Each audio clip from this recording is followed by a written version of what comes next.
that some people came here knowing not a single word in Russian, and now they know many. One young person from Kamchatka is sitting in back rows. He's probably unaware of what has been talked about. Please introduce yourself.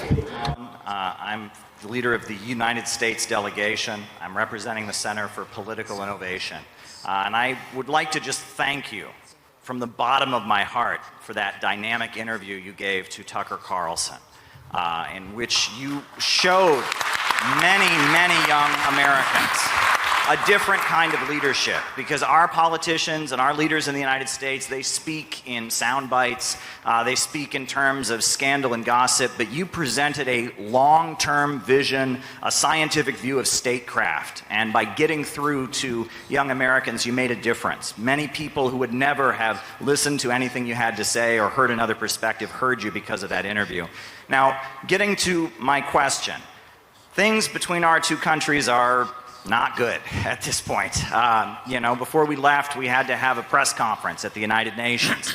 We are concerned about being prosecuted. There are 3 Americans that have already been charged and are facing prosecution, possibly 15 years in prison, simply because they attended a conference like this in Russia, the Uhuru movement they're called. And we are concerned because I know that I speak for the majority of the American people when I say that we do not want our tax money dumped into this conflict in Ukraine any longer.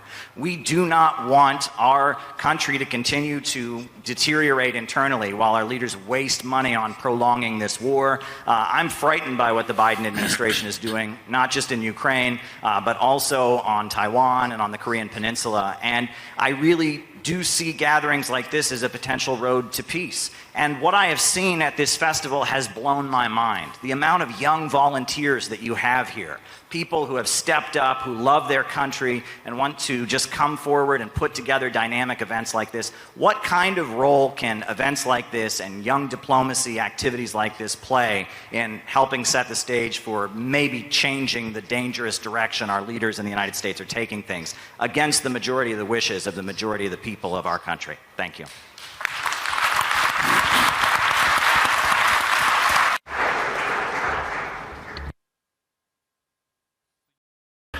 The United States of America is a huge and unique country.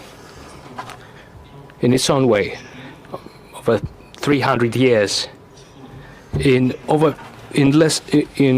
just 300 years, which is a small period of time compared to our history, but thanks to the talents of the Americans, it became a superpower, which is an obvious fact. We know outstanding American politicians, we know outstanding American business people, cultural activists, which is an obvious fact. We used to be allies during 2 world wars as we fought Nazism and fascism. What happened recently? After the war, after the alliance, the United States and the Soviet Union started dividing the world, and they did so successfully. And based on this balance of powers, they created international relations and created the modern system of international law. Then the Soviet Union ceased to exist for a number of reasons. I will not go into detail, but they were mainly internal reasons. There is one superpower remaining, represented by your country. The way your elites use this monopoly to global domination is dubious. In my opinion, the United States failed to bear this burden of responsibility that they happen to bear. They created monopoly, strengthened it. I don't mean the American people, I mean the ruling elites. While strengthening their monopoly, they soon faced a situation where the overwhelming majority of countries disliked it. And so, step by step, it became obvious to everyone that there is resistance to the forming global order. Many, including your allies, They are keeping their silence here. They are afraid of speaking up because they're dependent on major economies, on mass media. There are a lot of dependencies, but believe me, I know what I'm talking about. Even allies dislike it too. And so they faced failures and disturbances. The ruling elites of the United States, after achieving the monopoly of power, decided that the previous system of international relations that was built on the outcomes of World War II is no longer satisfying for them because the balance of power evolved, and hence they decided to change the international legal order.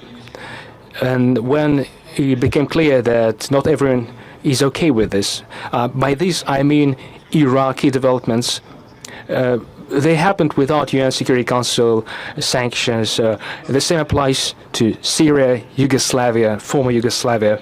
Without going into detail about root causes, there were no decisions or resolutions of UN Security Council. The United States did let this genie get out of the bottle. If they did so, why can't other countries protect their national interests in the same way?